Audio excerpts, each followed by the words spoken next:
This is Levi Wampler with MMAStrikingCoach.com. Today we're interviewing Kotti Madama of MMA Yoga on the Mat.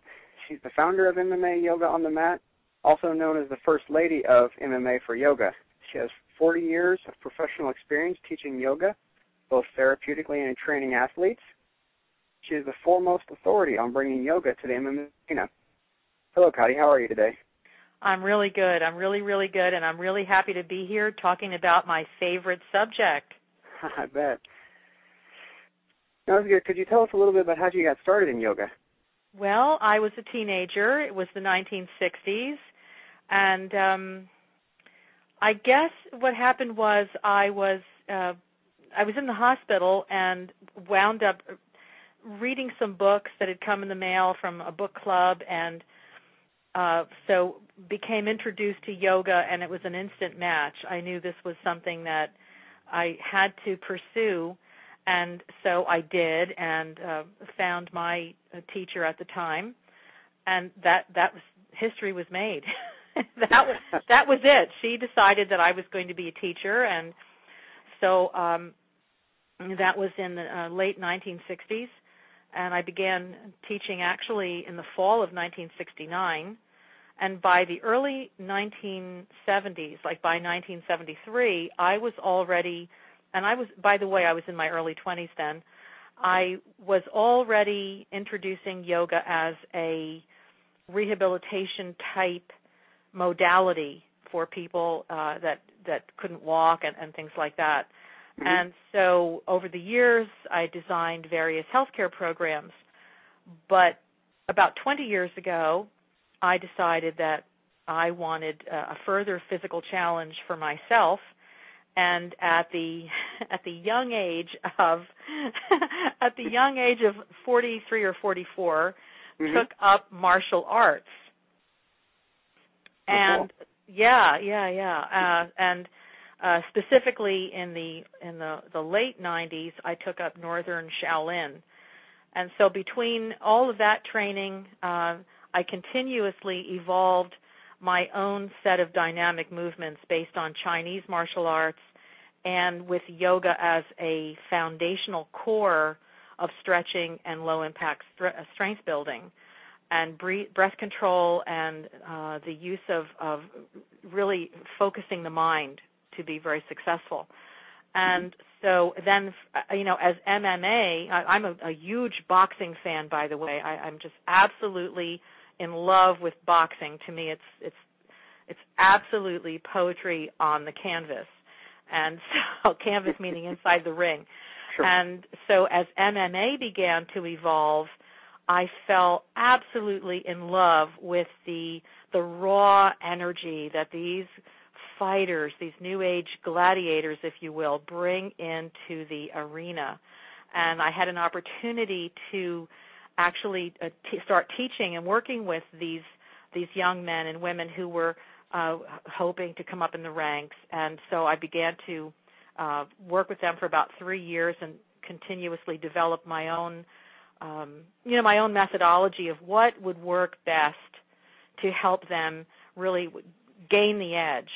And so that was a really good experience. And then I had an opportunity to start writing for the MMA Fight Council, which, I did that for a year, writing out 49 different applications that I felt were specifically geared to MMA fight training and that didn't require an actual teacher to be in the room. So, in other words, there's so much more that I could have put in the book, but you really need a teacher with you to do that. Sure. So that's in a nutshell. That's what happened. No, that's great. That's great. What would you say is the best way for people to practice yoga? Are you talking about your fighters, correctly? You're talking about fighters? Well, yeah. How would what kind of practice should MMA people be doing for yoga? Well, they need to. Well, first of all, MMA fighters already do so much training, so they're interested in economy. And the beauty of that is that there are some yoga stretches that build strength, stretch out the shoulders, the hips, the knees, the neck, all in the same little package, So they're able to utilize some specific movements that are very economical and that are wonderful for them to do before they start training or when they're done, so that they don't have a lot of as much soreness or repetitive stress injuries. So, for instance, in my book, I refer to there are two movements that I refer to, which are the MMA guard slant and the MMA guard bridge, and both of these work on those areas to strengthen, stretch, and relieve tension that can lead to, if they don't relieve it, that will help to alleviate repetitive stress injuries to the upper part of the body. Another really important group of movements have to do with the neck and shoulders, and we get in these headlocks. We get our heads pulled on and that kind of thing. And so there's something in yoga called a rabbit pose. Now, the rabbit pose is basically you've got yourself in your own chin lock, basically, your own headlock. And the beauty of that is you learn how to breathe into the back of the throat so that even when the head is really, really, how can I say, your throat is really constricted, you're still able to breathe. And so I think and of course you're stretching the neck. So in other words, the more flexible your joints are, the less you're going to experience injuries, and the more quickly you're going to recover. So so there's the rabbit pose. There's something called the plow. Again, the head is constricted, but you're learning how to breathe in these constricted places. And then of course there's arm bars and ankle problems with the ankles. If you do a lot of when somebody's in MMA and they're doing a lot of training, they're in the guard, they're on the ground a lot, they're grappling a lot. If somebody rolls over on your ankle, there's all these possibilities, even in the camaraderie of just simply training, that occur. So that's kind of what I've identified in my book. Okay. Do you think you'd be able to explain you called it the rabbit pose to us? I probably would do much better to explain.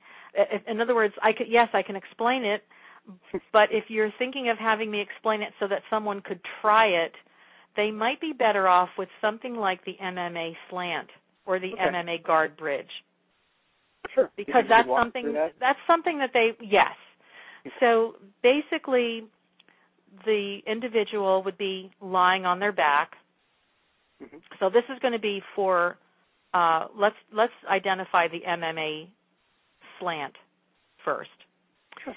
So they're lying on their back. They're going to bring their feet up close to their hips, but their feet are not together. They're exactly in front of the hip. So the feet are apart. Okay. Their hands are going to be palms down alongside of their hips. They concentrate on allowing the neck and the shoulders to remain absolutely relaxed. And they use the feet to push their hips up into the air so that you wind up in this kind of slant. Okay. And so you inhale and you come up into the slant and, exhale and take a few breaths. So maybe you're going to hold that 15 to 30 seconds, depending upon how it's feeling. And then you're going to exhale on the way down very, very slowly so that you're actually, the spine, you're going to start from the back of the neck and inch by inch lay the spine onto the mat until your hips are on the mat so that the whole spine is making contact. Now what that does is it relieves stress to the lower spine. I have a lot of complaints from fighters that they have very sore lower backs. And this is from a number of reasons. They weight lift a lot. There's just any number of reasons why that would be happening. Yeah. And this will almost immediately relieve that tension that comes into the spinal erector muscles. That's really what they're experiencing. Mm-hmm. Yeah. And then, so if they wanted to try the MMA guard bridge, They're in the same position for the slant, except they would grab onto their ankles. Again, keep the upper body relaxed for now. They would go up. They're holding on to the ankles, and they elevate the spine again. And this time, they're able, because they're holding on to the ankles, this is going to cause the shoulders, they're going to get a pull on the shoulders. And if they will allow the shoulders to kind of curl underneath them, allowing them to get a little bit more high up, they're going to find that the shoulders can adjust and stretch, and some of that tension comes out of there because the shoulders get a pounding, let's face it. Mm-hmm. And then they're going to come down the same way. So they're going to inhale and come up. They're going to breathe a few times. Then they're going to, on the next exhalation, they're going to come down again. So they're just really only going to hold this maybe 15 to 30 seconds. That's really all they need to do. The beauty of these yoga applications for MMA are that they're not taking up a lot of time. They are pound for pound, minute by minute, very economical and very, very effective. How often would you recommend us doing those stretches? Well, here's the thing. I would, first of all, if they go on my website, they'll see my blog, or they can go to the MMA Fight Council, MMAFightCouncil.com. They'll see the archive blog. They can get it through an RSS feed, or they can get my book. But what they're going to find out is that I've broken each one of them down into a prescription. It tells the best time to do the pose and about how long it's going to take. So depending upon what they're experiencing, they can actually just map out what they think is going to work best for them. With the fact that these are fighters, they're already conditioning a lot. I wanted them to be able to say, you know what, I'm going to spend 15 minutes a day targeting the areas that I really feel I need best. And there's a wide range, and I'm so honored, by the way. I know you said you had my book. Yeah. As you know, there is a wide range of training applications in there that some people might not even think have anything to do with yoga, but they are. So there's a certain amount of there's even some focus techniques for negotiating the blind spot. There are other concentration techniques that are for getting the people out of your head that sometimes accompany you into the arena, or dealing with coming off of 2 or 3 losses and then getting back into the ring again, and how to cope with some of that. So that yoga training is really very specific, and it deals with things that maybe other types of training do not deal with. So that was my goal. So they could get a lot of training in within 15 minutes, because everything is timed. It's a minute here, 2 minutes there, and they can spot care. My motto is self-care is the first line of self-defense. So you really aren't going to perform well if your shoulder hurts so darn much that you can't throw an accurate strike. True. And I do this little experiment with fighters. I'll say, okay, well, you think you're striking accurately, but you're not. If that shoulder hurts, go ahead and try to strike out this candle. Well, you can sit there and swat at it, and it won't go out. You could swat at it for 10 minutes. It won't go out. But if you strike it exactly point perfect, it will snap right out, and you feel the difference, and you know that strike is so accurate. Imagine, and take yourself out of the ring. Imagine that this is for real self-defense on the street. Mm-hmm. Now you know the difference between brute power and knowing how to strike so accurately that it's perfectly efficient. So that's how you can tell. And so I often encourage, some people have laughed at me, what are you going to bring that candle into class for? I said, you'll see. You'll see, because if you can learn how to strike a candle, you can learn how to strike and kick with such pinpoint accuracy. We see a lot of fighters in the arena, and one of the things they want to do is break down the opponent's leg. Well, if he's real muscular or he's, a heavyweight, it can take a long time to break that leg down. But if you know where to strike, point, target, accurate, It doesn't take very much of an effort. It's so pinpoint accurate. And you learn how to do that because you're training that the mind and the body working so perfectly together. I'm not the first trainer to talk about this kind of stuff. Lots of trainers over the years have talked about this stuff. Oh yeah, my Kung Fu instructors have shown me the candle drills where you punch to knock the candle out. Oh, okay. So I'm not just another pretty face then. Right. No, it's a great drill for developing your speed and your snap and your punches, like you're saying. It is, especially if you're, and again, in the ring, we have rules and sanctions and that protect our fighters. But if you're out on the street, God forbid, you may be, let's face it, no one littler, more small than is going to attack you. It's always going to be somebody bigger. So you really want to know that you have the ability to come in and strike with the accuracy almost like a cobra. Mm-hmm. It's so pinpoint, and you can do that. I once had a student, and I don't know what they came into the MMA yoga class, and I don't know what they were expecting, but it was kind of interesting because I said, well, here's why we do these little ankle exercises. Here's why we do visualization exercises. Here's why. And I got up and I went over to one of the fellas, and I went over and I threw a little kick into the stomach meridian on his leg. And now mind you, I didn't use any. It was a feather kick, what we used to call feather boxing. It was only to pinpoint where I would strike, and I used absolutely no power whatsoever. Just touched him with the tip of my foot, and he jumped. And he said, "Wow, what did you do? That hurt." I said, "You see, I didn't even touch you." Mm-hmm. Because I would never do that. I would never get up and just say, "Stand here while I do this painful thing to you," especially coming into somebody's stomach meridian. But Mm-hmm.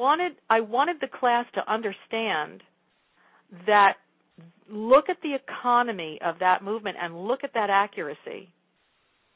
That I could walk over to him, throw this little pinpoint kick, and he felt it, and I didn't even use any power. So imagine if you used power and you had that kind of pinpoint accuracy, and your opponent is only interested in focusing on his own brute strength. That's the advantage. Oh yeah, definitely. I like how you put together that while you're stretching and you're doing your breathing, you can be mentally focusing yourself for the fight, because that is true. Sometimes it comes down just to mental preparedness for your fight. Absolutely. And like you say in the book, it's really great because you can, if you have back pain, you can prescribe exercises for yourself to try to alleviate that, and wrist and ankle, and build everything up so that you don't have the injuries. That's right. And the thing that I try to stress, there's no fighter in his 20s. You don't feel the grim reaper of age creeping into you in your 20s. You think you're going to go on and on forever. You think your joints are going to hold out forever. It's not until you're in your late 30s, and it's no fault of these fighters because we have fight critics. Oh yes, the old man's getting in the ring, and and he's barely, he's still green behind the ears. He's only 35 years old. But there's this idea that after a certain age, you're finished. And so the problem with young fighters is that they don't feel that impending shadow on them yet. So they don't feel the need sometimes to have that self-care going on. And my thing is, because I'm 63 now, and I'm telling you I move like a cat. I know enough. I would not be moving like this if I didn't know that I had to train hard one day. And I train very hard. I train every day of my life except Sunday. And so I know I have to train very hard one day, and I've got to not take off the next day, but train soft the next day. And that might mean just moving in a different way. It might mean just doing yoga that day, or doing some low-impact movement or something like that, like Tai Chi or Qigong or I might just do some real simple, like I'll do my iron palm training to keep my hands really fluid and sensitive, keeps my hands, flexible and that kind of thing.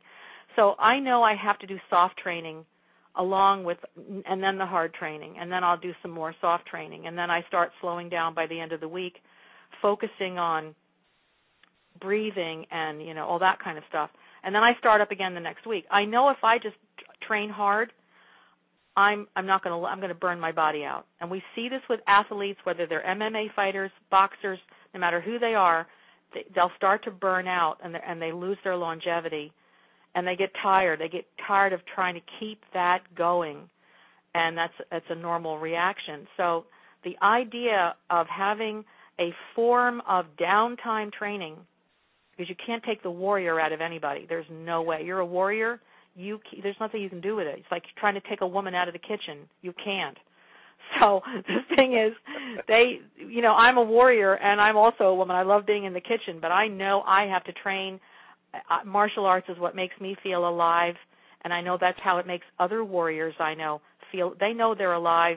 They know that life is good when they're training.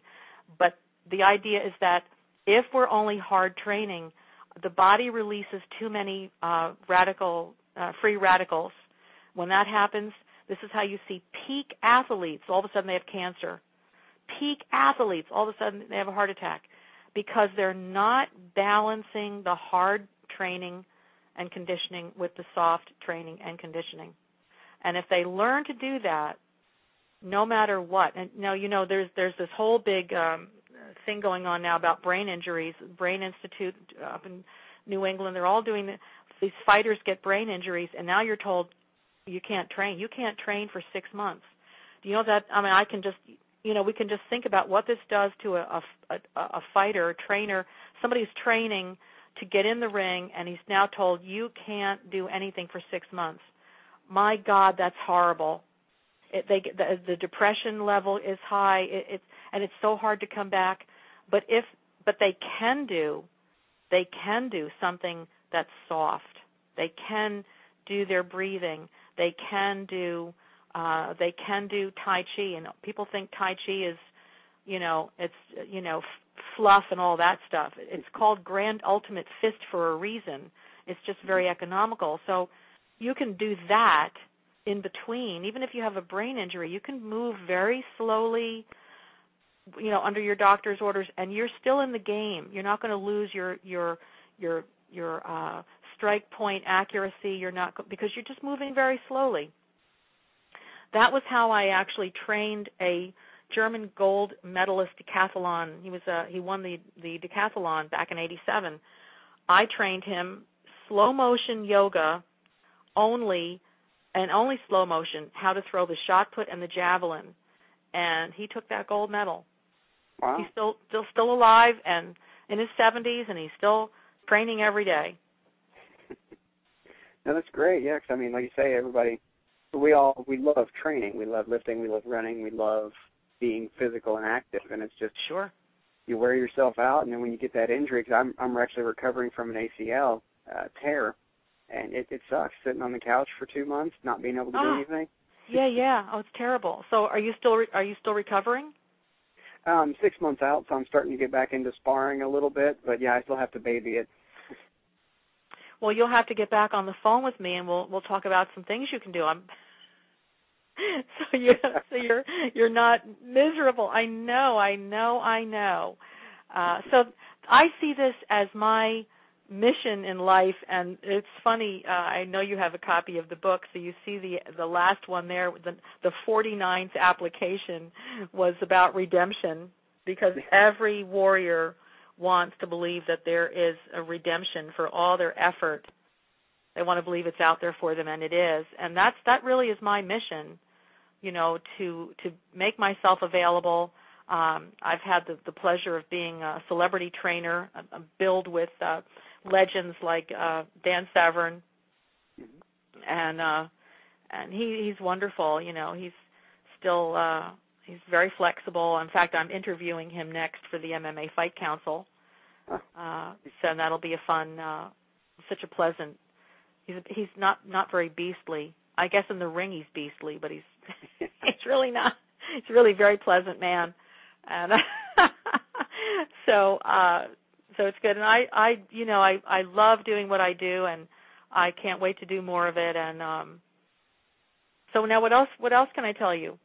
Oh, just real quick, what are your favorite, say, training materials, equipment, DVDs, any kind of resource you would recommend for either MMA or yoga or both? I don't actually have any. In terms of yoga for MMA, I'm actually going to come out with one, I think, this year. It's time. And I know we're working on an MMA mobile app, so people can they can have me like a little miniature. They can have my stuff in their mobile phones. I came up in yoga not liking any kind of yoga apparatus.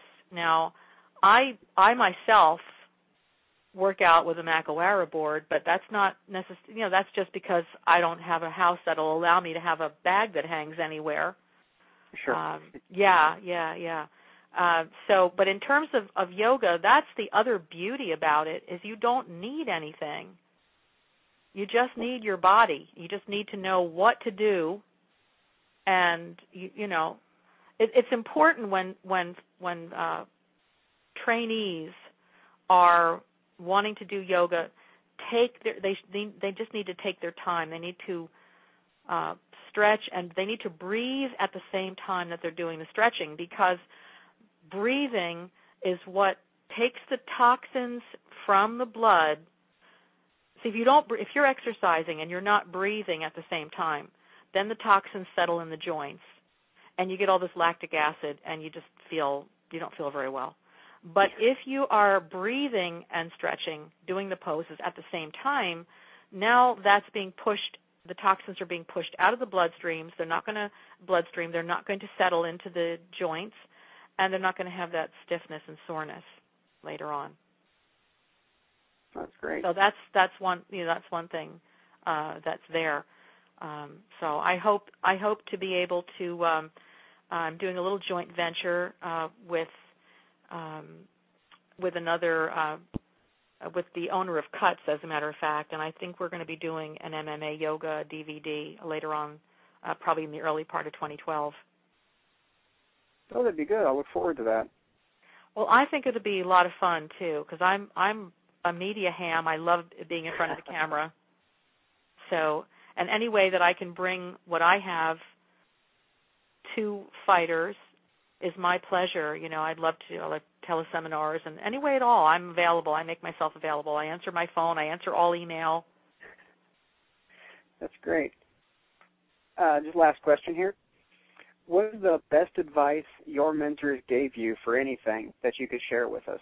Oh, my mentor. Now, my yoga teacher, always, here's what she told me when I was 19, and, you know, I'm 63 now. She said, if you die before you're 150 years old, it's because, you know, you wore your heart out. The heart is capable of functioning for 150 years. It's built to last at least 150 years. And that always stuck with me. And that's one of the things that yoga will do with very, very efficient movement, very economical movement. It will keep your heart rate up without taxing it. That's the beauty of that.